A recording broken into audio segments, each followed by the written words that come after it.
Hello friends, in this video we are going to learn Android system architecture. Let's start by taking a look at overall system architecture. It includes different layers as Linux kernel, native libraries, Android runtime, application framework, applications and vgates. These key layers and components that make up the Android open source system software stack. It looks like this. Starting from the bottom line, it has Linux kernel and then libraries and all above layers. Here, each layer uses the service provided by the layer below it. So let's start from the bottom layer, Linux kernel. Android is built on top of the solid and proven foundation of the Linux kernel. This kernel is created by Linus Torvalds in 1991. This Linux can be found today from wristwatches to the supercomputers and variety of platforms. Internally, Android uses this Linux kernel for its memory management, process management, networking and all other operating system related services. The Android phone users and the developer will never see this Linux, and also our program will not make any Linux system related calls directly. But as a developer, you will need to be aware about it is there. So some utilities are there which are used to have an interaction with this Linux, and such commonly used utility is ADB, sorry, ADB shell. This ADB stands for Android Debug Bridge. This is a versatile command line tool that lets us communicate with a device. It may be an emulator, virtual device, or a connected physical Android device. The ADB command facilitates a variety of device actions such as installing and debugging apps. It provides access to a Unix shell through which we can find out the details about file system. We can view active processes and other tasks subjected to security restriction. This ADB actually has a client-server program architecture. There are three different programs running. One is client, which actually asks for a command to execute. The daemon ADBD, which acts as an interface and runs in a background. And third one is the server, which actually communicates between the client and daemon, and which runs as a background process to find out the answer of that particular command. So this is what about the bottom layer of system architecture. Above it we find native libraries and Android runtime. This libraries and Android runtime both uses the services provided by the Linux kernel. So let's put a focus on what are these different native libraries and their tasks.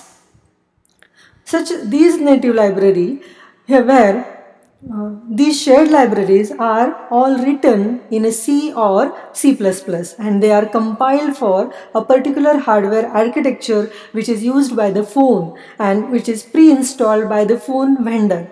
Some of the important native libraries include these are the following tasks. Here we can see like Surface Manager, Media Framework, SQLite, WebKit, etc. So let's see about everyone in brief. So what is Surface Manager? Android uses a compositing window manager. Our drawing commands go into the off-screen bitmaps that are combined with other bitmaps to form a display user interface, and this lets the system create all the sorts of interesting effects and which are shown on the surface.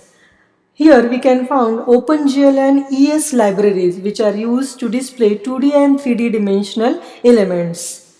The library will use 3D hardware if the device has it, or a fast software rendering if it does not. Then Media Framework libraries. Android can play video and record and playback audio in a variety of formats which are provided by this frame and supported by this media framework. One more widely used library is the SQLite. This Android includes a lightweight SQLite database engine The same database used in Firefox and the Apple iPhone. It is used for persistent storage for our application.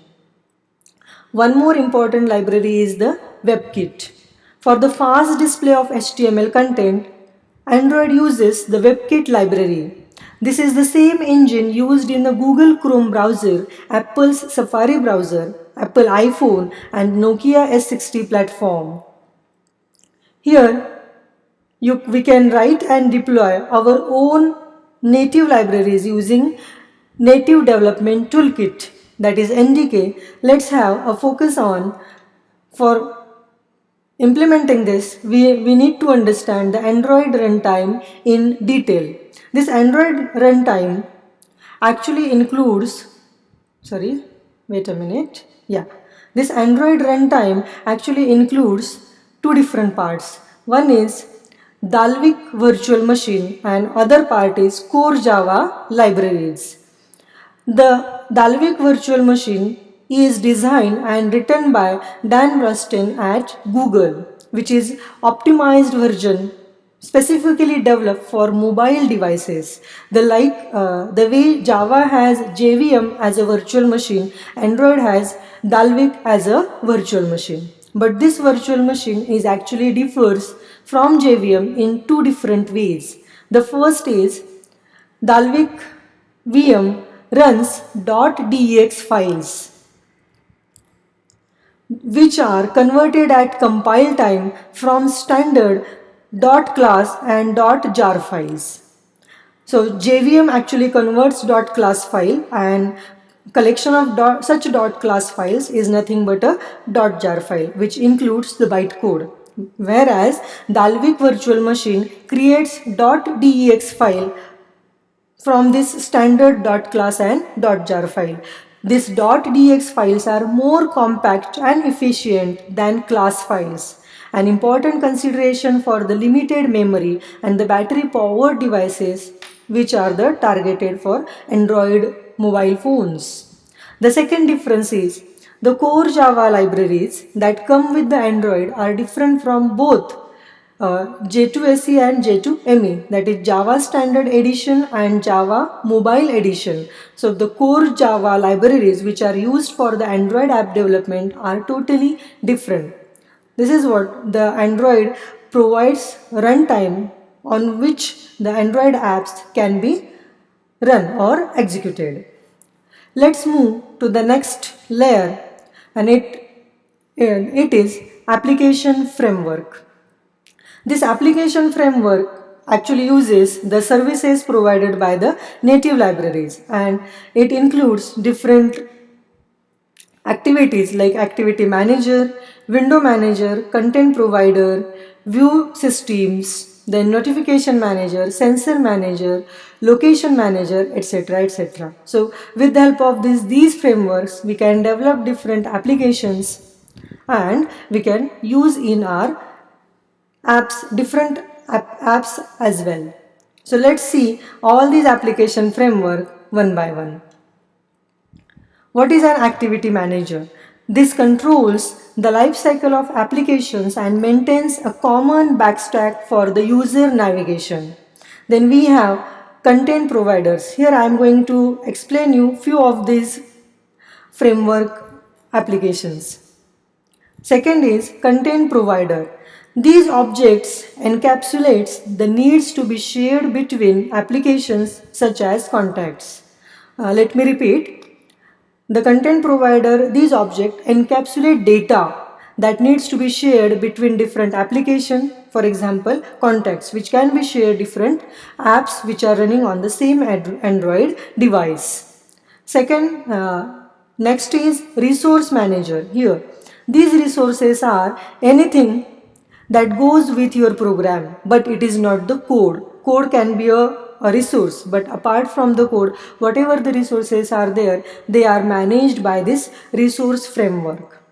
Let's have a look on location manager. It's like a GPS system.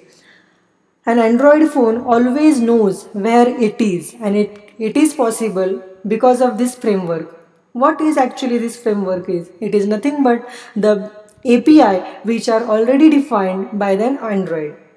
That API or those packages we are going to use in our applications, and we can develop a particular app. Let's have look on notification manager. Events such as arriving messages, appointments, then different alerts can be presented to the users, and it is possible to implement with the help of this notification manager. So this is what about application framework is. Then let's move to the top layer of this Android architecture. It's application and widgets. This is an highest layer in the Android architecture diagram. Think of this as the tip of Android iceberg.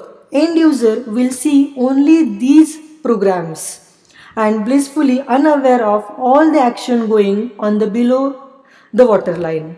As an Android developer, however, you know better. Applications are programs that can take over the whole screen and interact with the user. Every application is actually covers the entire screen of the mobile.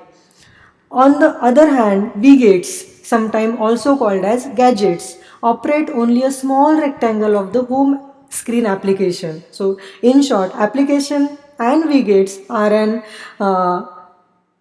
the interfaces through which user can interact with the Android device.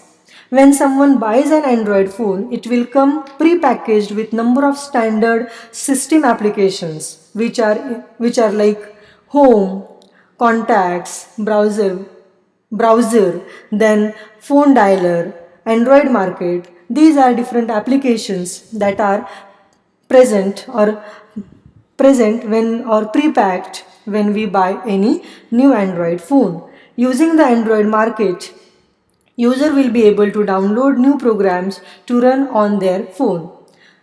Okay, I hope you have got an idea how this Android system architecture is made up of. Here, it starts from the baseline or the bottom line Linux kernel, which takes care of all the activities like device driver, Bluetooth, camera, Wi-Fi, etc. On above it, different native libraries are there, and also the Android runtime is based on the top of the kernel itself. So as a user, we see all these applications and widgets, but internally, these applications are developed with the help of different frameworks. Internally, they uses the native libraries, and these applications are executed or run with the help of Android runtime.